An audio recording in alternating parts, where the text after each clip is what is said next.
Hey, let's call a timeout. It's Timeout Tuesday. So college football is about to kick off, and the NFL will be kicking off its season very soon. And you'll notice at times those coaches and players will ask for a timeout and an opportunity for them to reassess, to see what's working and what's not working. And that's what we do on Timeout Tuesdays. So on this timeout, I wanted us to focus on the story of Job. Many people are familiar with the book of Job, an amazing servant of God who went through a time of testing and trial. But really, before the story even kicks off, you'll notice in Job chapter 1 and verse 8, it was God who brought up Job. Yeah. In a meeting between the adversary and God, God said, "Have you considered my servant Job?" It was God that brought up, that nominated Job. And that means something, and that should tell us something.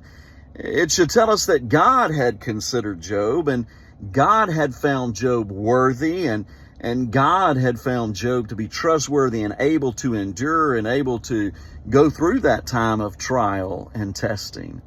In fact, when you break down the word consider, it's actually two words, con, which means with, and it comes from the root, or the etymology of it is the word Sidus or Sidus, which is the constellations, with the stars. People that observed the stars, people navigated their journeys and their life based on the stars, and they would look to the stars to tell them which direction to go.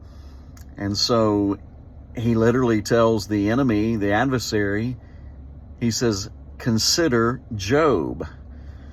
He's a star among the world and among the servants.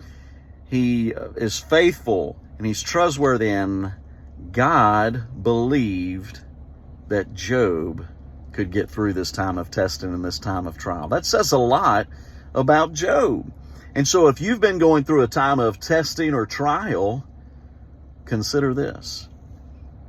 God found you worthy. God trusted that you could get through it with his help, with his guidance, of course. But he saw something in you that maybe you didn't even see in yourself. Consider my servant Job. Hey, stay faithful, stay focused. God bless.